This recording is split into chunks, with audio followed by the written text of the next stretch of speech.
Hello everyone. Today we are going to discuss the topic that is constitutionalism. So what is the concept of constitutionalism?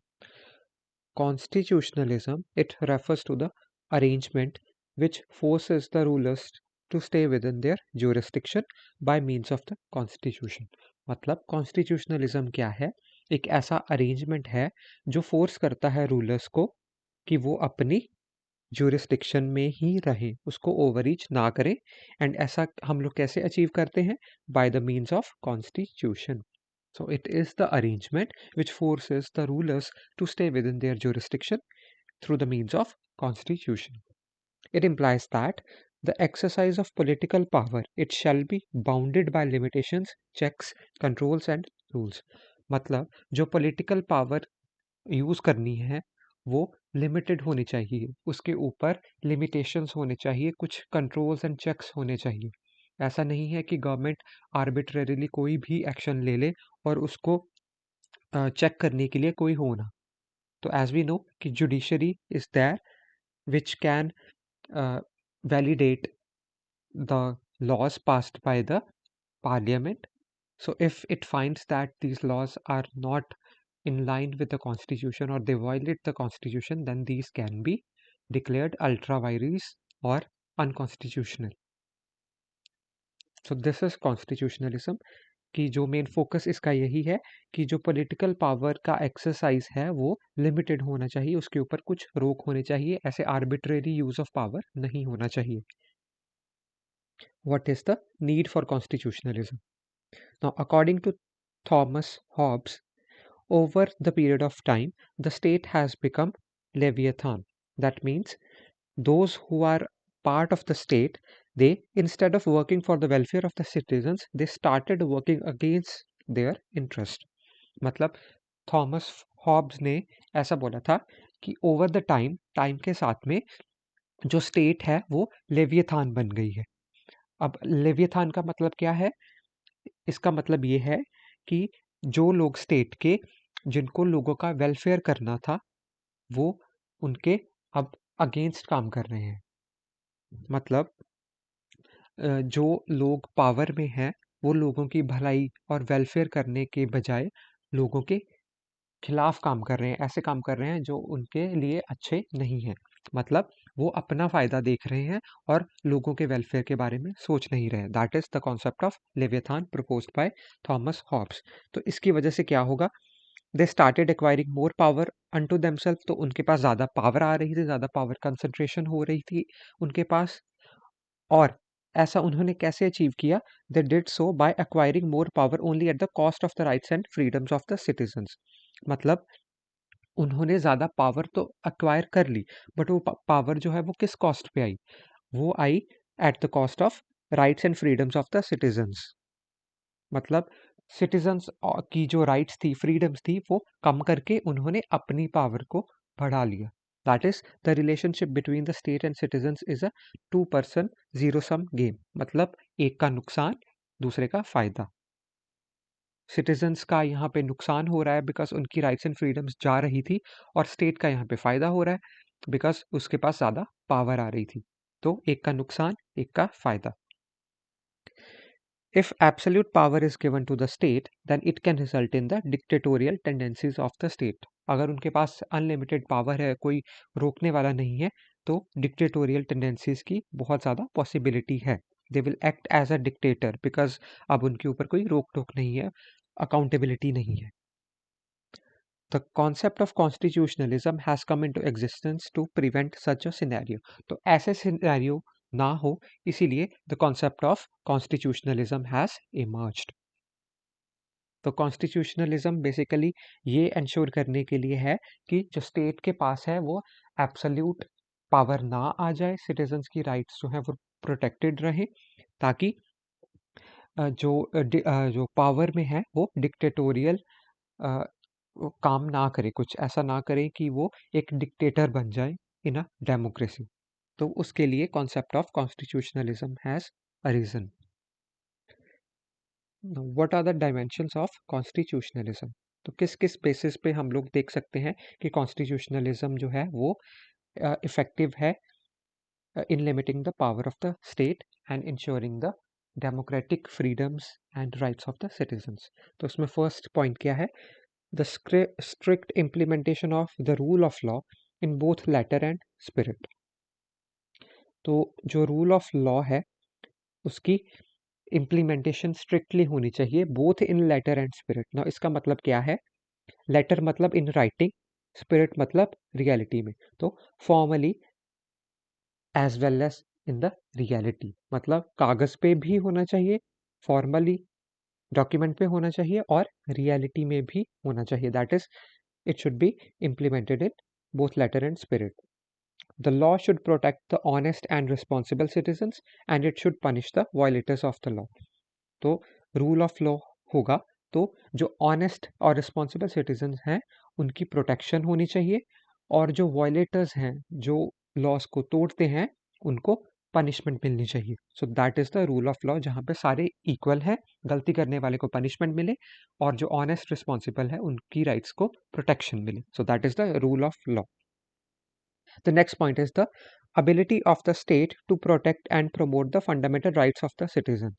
तो constitutionalism इस parameter पे भी हम लोग जान सकते हैं कि स्टेट जो है उसकी क्या एबिलिटी है to promote and protect the fundamental rights of the citizen. मतलब स्टेट किस हद तक सिटीजन्स की फंडामेंटल राइट्स को प्रोटेक्ट करने में सफल रही है. The fundamental rights they limit the powers of the government. तो जो फंडामेंटल राइट्स है वो गवर्नमेंट की आर्बिट्रेरी एक्शन पे या उनकी पावर पे एक तरह की लिमिट लगाती हैं. However the government can impose reasonable restrictions on these fundamental rights. Although ये फंडामेंटल राइट्स जो हैं ये गवर्नमेंट की पावर को लिमिट करती हैं, बट कॉन्स्टिट्यूशन में ऐसे प्रोविजंस भी हैं जहाँ पे जो स्टेट है वो इन फंडामेंटल राइट्स पे कुछ रीजनेबल रिस्ट्रिक्शंस लगा सकती है. सो रिस्ट्रिक्शंस तो लगा सकती है but they should be reasonable. उसकी जो ग्राउंड्स है वो भी सारी कॉन्स्टिट्यूशन में मेंशन है. Then the next one is limited government. Limited government का मतलब क्या है कि none of the organs of the state should have absolute power. तो गवर्नमेंट के स्टेट के किसी भी ऑर्गन के पास एब्सोल्यूट पावर नहीं होनी चाहिए, उनके ऊपर चेक्स एंड बैलेंसेस होने चाहिए. The legislature, the executive and the judiciary, they are supreme in their own domain. तो अपने अपने सफियर में, अपने अपने डोमेन में ये तीनों सुप्रीम हैं, but they are not sovereign. Sovereign नहीं, सबसे ऊंचे नहीं है ये, because only the constitution can be considered as a sovereign document which provide as well as limit the powers of the organs of the government. तो ये अपने अपने डोमेन में तो तीनों सुप्रीम है, बट ओवरऑल कंट्री में ये सोवरीन नहीं है, सबसे ऊंचे नहीं है. तो सबसे ऊंचा कौन है? Constitution. Constitution is the sovereign document because उसी कॉन्स्टिट्यूशन से ही इनकी पावर्स आ रही हैं और उसी कॉन्स्टिट्यूशन के उन पावर्स पे लिमिट्स भी आ रही हैं. So that is the limited government. Then finally the concept of inherent checks and balances. तो ऐसे मैकेनिज्म्स होने चाहिए जो इन ऑर्गन्स पे चेक रखे. सो एक ऑर्गन दूसरे पे चेक रख सके. So the inherent checks and balances within the system so that no organ of the state can become dictatorial in their function. तो कोई एक ऑर्गन जो है वो डोमिनेट ना करे, तो इसके लिए इनहेरेंट चेक्स एंड बैलेंसेस का सिस्टम है. तो ऐसा क्या सिस्टम है? फॉर एग्जाम्पल ये तीन ऑर्गन्स है, एग्जीक्यूटिव, जुडिशरी एंड लेजिस्लेचर. तो इनके क्या क्या चेक्स हैं? सो इस केस में देखें हम लोग कि एग्जीक्यूटिव जो लॉ बना रहा है, जुडिशरी उनको देखेगी कि वो कॉन्स्टिट्यूशनल है या नहीं है. वाइल जो एग्जीक्यूटिव है वही जुडिशरी की पोस्ट को अपॉइंट करता है.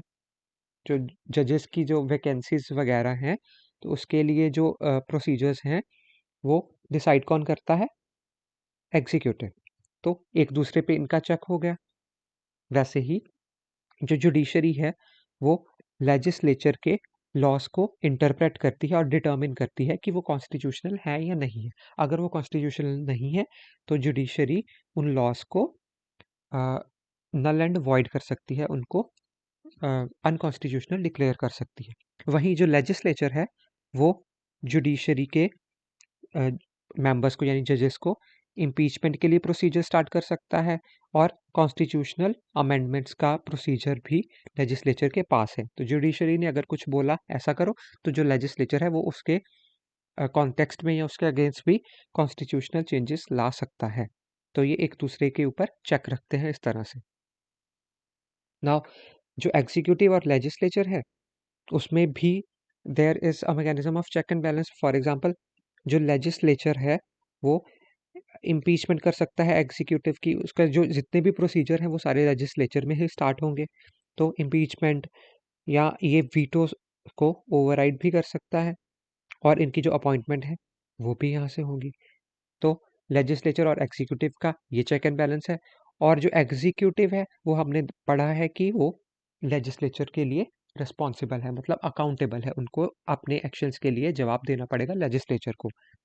तो इसमें भी मैकेनिज्म है। फॉर एग्जांपल बजट पास करना, पासिंग ऑफ द बजट और नो कॉन्फिडेंस मोशन, तो और स्पेशल सेशन कॉल करना, वीटोस करना, तो ऐसे सब फीचर्स हैं। तो ये जो फीचर्स हैं ये इंश्योर करते हैं कि जो स्टेट के तीनों ऑर्गन्स हैं इनके बीच में एक बैलेंस बना रहे, कोई भी इनमें से ज़्यादा डोमिनेट ना करे। So the balance is maintained between these three, and that is very important for the smooth, efficient, and effective functioning of our democracy. और जो फाइनल डायमेंशन है कॉन्स्टिट्यूशनलिज्म की, that is the sovereignty of the citizens. That is all the three organs of the state, they derive their powers from the constitution which is framed and adopted by the citizens of India। मतलब जो तीनों organ है state के वो अपनी power constitution से ही लेते हैं, और वो कॉन्स्टिट्यूशन जो है वो फ्रेम और अडॉप्ट किसने किया है? सिटीजंस ऑफ इंडिया ने। तो ultimately the citizens of India they are sovereign in our democracy। citizens are absolutely sovereign as they have the power to remove the government through election। तो citizens को हमने absolutely sovereign क्यों बोला? Because एक तो उन्होंने कॉन्स्टिट्यूशन को बनाया और अडॉप्ट किया जिससे ये तीनों ऑर्गन्स अपनी पावर लेते हैं, और साथ में सिटीजन्स के पास एक ये पावर भी है कि वो जो गवर्नमेंट है अगर वो उसकी परफॉर्मेंस से नाखुश हैं तो वो उसको रिमूव कर सकते हैं। That is via the process of elections. तो इलेक्शन के थ्रू वो गवर्नमेंट को चेंज कर सकते हैं अगर उनको उनकी पॉलिसीज पसंद नहीं आती। तो there is ultimate sovereignty of the citizens. So these were the dimensions of constitutionalism. Now what are some of the issues with the constitutionalism? So in our parliamentary form of democracy all these features are present। features तो हैं ये सारे हमारी democracy में in letter but probably not entirely in spirit। तो लिखे हुए तो फीचर्स हैं ये सारे कॉन्स्टिट्यूशन में, बट शायद उनकी प्रॉपर इम्प्लीमेंटेशन नहीं हो रही, they are not entirely implemented in spirit. What prevails is the constitutional formalism then constitutionalism. तो जो प्रिवेल करता है मतलब जो चल रहा है वो क्या है?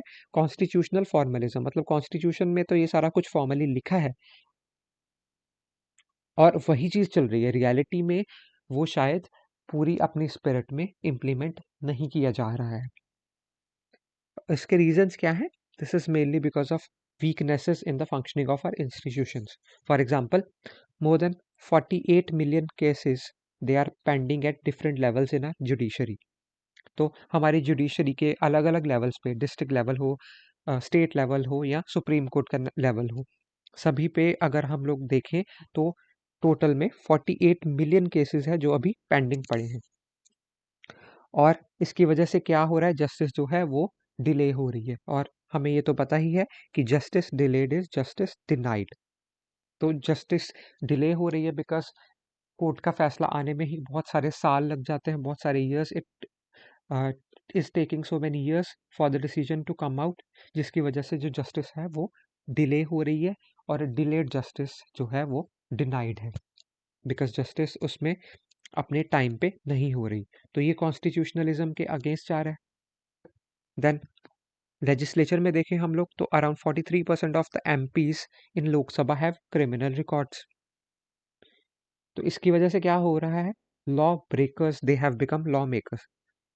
तो जो ये क्रिमिनल्स हैं जो लॉ ब्रेक करते थे वही अब लॉ बना रहे हैं। Law breakers have become law makers.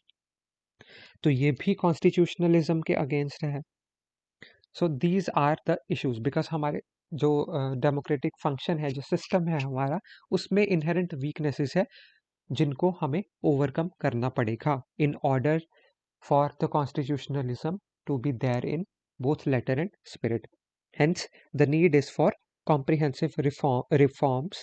So, comprehensive, detailed reforms चाहिए हमें अपने democratic system में that should be implemented in the functioning of these institutions to enhance the constitutionalism in both letter and spirit. तो हमें अपने system में ये कुछ चेंजेस लाने पड़ेंगे सो दैट ये सारी जो ड्रॉबैक्स है इनको हम लोग सॉल्व कर सके, इम्प्रूव कर सके, सो दैट कॉन्स्टिट्यूशनलिज्म जो है वो फॉर्मली भी और रियलिटी में भी इंडिया में प्रेजेंट हो सके।